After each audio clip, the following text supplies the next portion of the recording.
La ilaha illa anta subhanaka inni kuntu minadh dhalimin. Ini amalan yang amat sangat dahsyat. Ya Pak ya, amalan yang sangat dahsyat. Kalau dibaca rutin, tidak pernah luput dan tidak pernah lalai. Setiap waktu, nggak usah banyak, baca 7 kali saja. 7 kali saja. Ini akan dihapus dari berbagai macam kesusahan dan kesulitan. Akan dihilangkan dari berbagai macam keruwetan dan kesumpekan.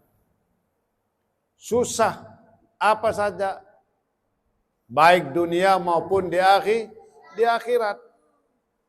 Ini bahkan boleh dikata la ilaha illa anta subhanaka inni kuntu minadh. Ini penyesalan, kata-kata penyesalan atau istighfarnya Nabi Yunus alaihissalam. Nabi Yunus alaihissalam baca ini terus menerus tiap hari dan tiap malam tanpa henti. Baca la ilaha illa anta. Bahkan diabadikan dalam Al-Quran bacaan ini. Nah, di dalam perut ikan mengamalkan la ilaha illa anta, ikannya sakit perut. Ikannya sakit perut. Nah, lambungnya sakit. Pingin muntah. Akhirnya Nabi Yunus betul-betul dimuntahkan sama ikan. Kalau di kitab namanya ikan non. Kalau yang kita kenal namanya ikan paus. Masya Allah. Makanya kalau kita mempunyai kesusahan, kesulitan biar hilang, baca la ilaha illa anta. Bahkan dalam sakaratul maut insyaallah akan dimudahkan oleh Allah Subhanahu, apalagi urusan dunia. Ini la ilaha illa anta subhanaka inni kuntu minadh dhalimin, baca 7 kali setiap habis duhur, habis asar, habis maghrib, habis isya, habis subuh 7 kali. Bahkan guru kita menyampaikan kalau dibaca bagi orang yang sedang dihukum, nah ini ilmu nih. Kalau dihukum, ada di penjara, amalkan. 113 setiap habis sholat hajat. 113. Sebentar. Oh dihukum berapa? 20 tahun. Nggak mungkin sampai ke sana. Paling berapa bulan atau berapa tahun sudah dikeluarkan. Kenapa? Berkat karamatnya dan kesaktian bacaan la ilaha illa anta. Masya Allah. Jadi sulit apapun kalau ngamalin ini insya Allah nggak bakalan sulit, nggak bakalan sukar, nggak bakalan susah, nggak bakalan ruwet, sumpek, dihilangkan oleh Allah Subhanahu wa ta'ala. Bahkan saya pernah mimpi juga. Walaupun ini dari guru saya juga mimpi mengamalkan la ilaha illa anta. Datang dalam mimpi. Masya Allah. Tadi dijauhkan dari berbagai macam kesusahan dan kesulitan. Dan ini bukan hanya amalan-amalan di luar, bahkan ada di dalam Al-Quran. Dan pahalanya sangat luar biasa. Setiap huruf ini mendapatkan pahala 10. La, berapa huruf? 2 huruf. I, 3. Ilaha. Nah, laha. Berarti sudah 5 huruf. Masya Allah. Berapa pahalanya kalau kali 10? 50. Baca la ilaha aja sudah mendapatkan pahala 50. Pahalanya sangat luar biasa. Di samping berpahala besar, itu Al-Quran, dan amat sangat besar pula keistimewaannya. Memang Al-Quran ini kata Nabi mendapatkan dua fungsi. Dua fungsi. Apa kata Nabi? Kalamur Rahman. Al-Quran hisnum minasyaiton wa rijahanum fil mizan. Al-Quran ini sebagai perisai, sebagai pagar, sebagai penghalang dari berbagai macam godaan setan yang terkutuk, terutama nanti dalam sakaratul maut dihadang dan dihalangi oleh bacaan Quran. Makanya kalau di kampung kita ini kalau lagi mau meninggal itu orang sibuk dengan bacaan Quran. Kenapa? Biar setan tidak dekat. Di samping dirinya, di dalam hatinya, di dalam dadanya penuh dengan Quran. Siapa yang penuh dengan Quran dalam hatinya? Yaitu orang yang hidupnya gemar membaca Quran. Masya Allah. Kalau hidupnya enggak gemar baca Quran, Masya Allah, naudzubillah, naudzubillah. Itu Quran. Makanya Quran ini kata Nabi, hisnu minasyaitan. Penghalang atau perisai dari berbagai macam godaan setan yang terkutuk, terutama dalam sakaratul maut. Makanya kalau orang tidak tidak diganggu setan, pingin selamat dari rayuan-rayuan setan, itu harus perbanyak membaca Quran sehingga tiada hari, tiada Quran, tiada malam tanpa Al-Quran. Setiap hari, setiap malam harus diisi dengan bacaan Quran. Amalan yang sangat luar biasa di dunia ini adalah bacaan Quran. Afdalu ibadati ummati tilawatul Quran.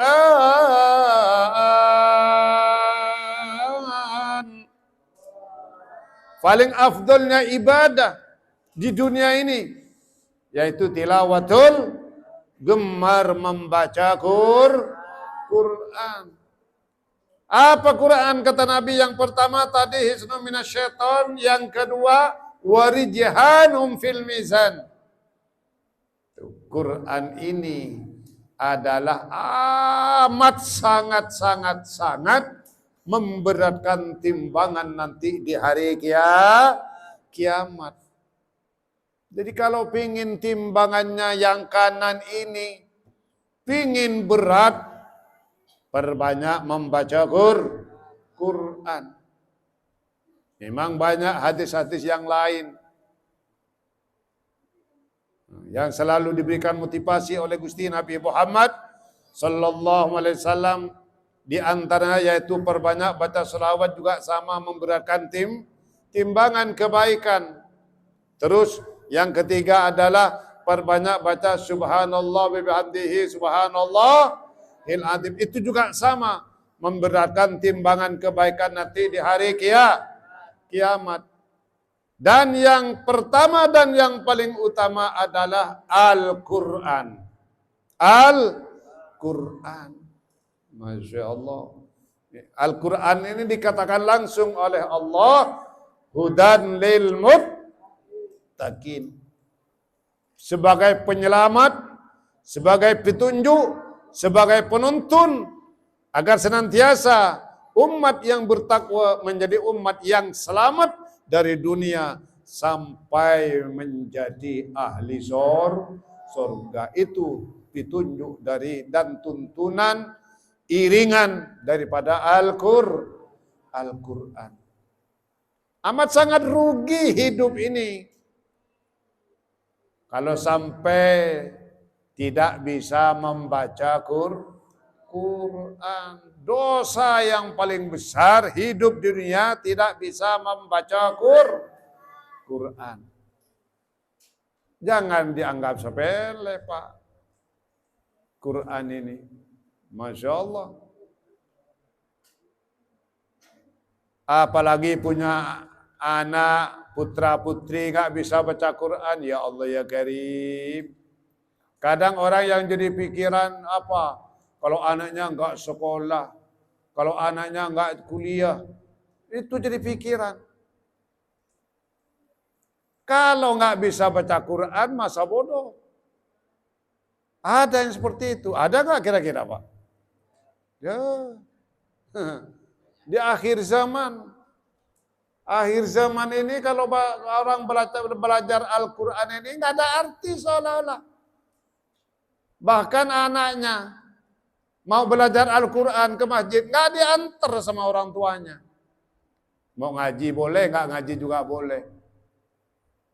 Tapi kalau zaman kita dulu masih kecil, jangan coba-coba sampai nggak berangkat untuk belajar Al-Quran. Orang tua bilang, mau ngaji nggak? Kok masih belum berangkat? Nah gitu. Oh saya ini nggak ada alasan. Itu zaman kita. Betul nggak Pak kira-kira Pak? Iya. Zaman dulu. Tapi kalau sekarang, Masya Allah, Quran. Bahkan yang diperingatkan manusia di dunia ini oleh kubur pertama tentang Quran. Apa kata kubur? Ana baitul wahdah, kata kubur. Wahai calon-calon penghuniku, ana baitul wahdah, saya ini rumah yang kesendirian. Siapapun yang akan menjadi penghuniku, kata kubur, pasti masuknya sendirian. Ada di dalam rumahku pasti sendirian. Itu kata kubur yang pertama ini. Sendirian. Bapaknya nggak dibawa, ibunya nggak ngikut, istrinya, suaminya nggak ada yang ngikut. Ada nggak kira-kira? Saudara-saudaranya nggak ngikut, apalagi cuma teman. Apalagi cuma teman nggak ngikut. Makanya kalau temennya nggak mau ngaji, nggak usah ikut, nggak ngaji. Temennya nggak semangat, jangan ikut-ikutan nggak semangat. Gitu. Kenapa? Ke alam kubur saja nggak ada yang ngikut ke alam kubur. Nah, tapi di atas doang, nggak sampai masuk. Udah dikuburin, pulang nggak kira-kira? Pulang.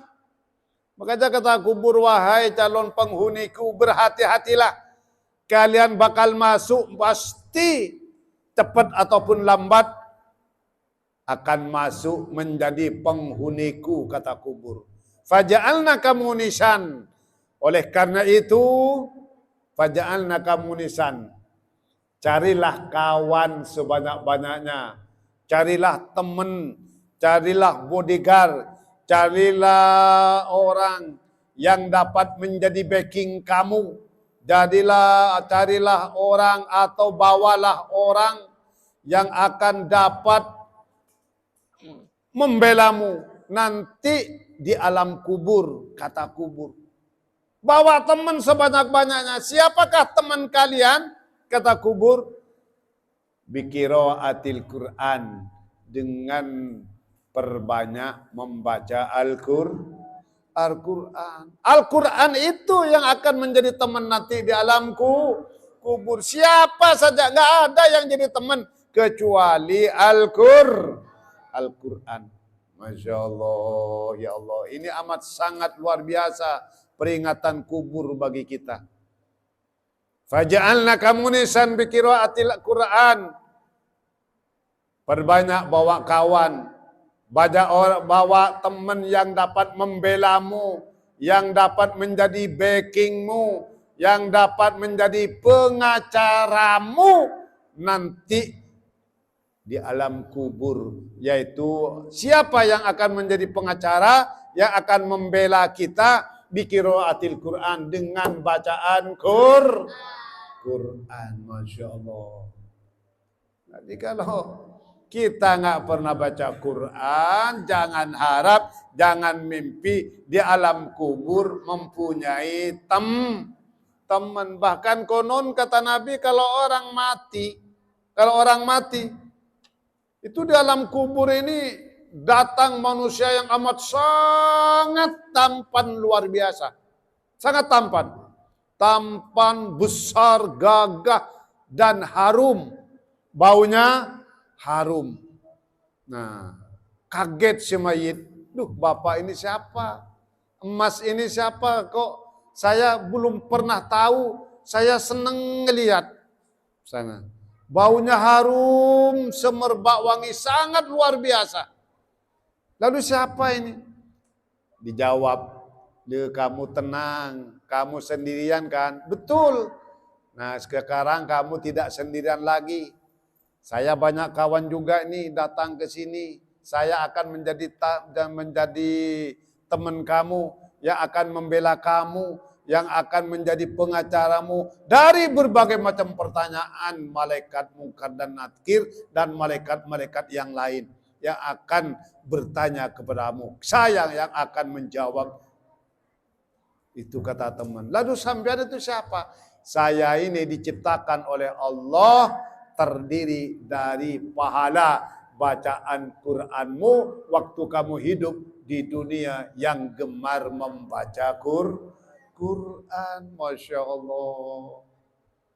Itu oleh Allah diciptakan manusia yang amat sangat tampan, sangat harum, baunya semerbak wangi yang sangat luar biasa, yang sangat besar orangnya.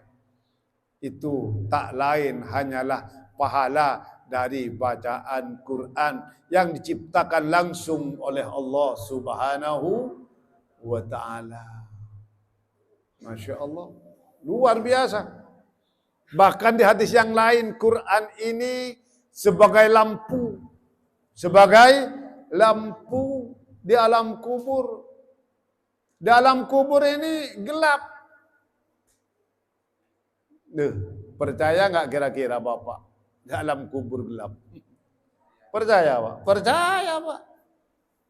Kalau ibu-ibu nggak percaya, nanti setelah pulang ke rumah, boleh dicoba.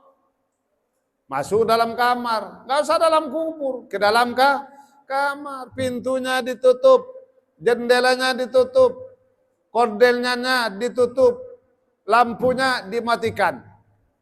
Gelap nggak kira-kira? Itu di dalam kamar. Gimana kalau dalam kubur? Dari bawah tanah, kanan kiri tanah, ujung rambut sampai ujung kaki tanah, dari atas dikasih papan, kadang mayitnya dibungkus dikasih itu kayak itu tuh, peti, betul? Iya, ada pakai peti Pak. Ditimbun oleh tanah.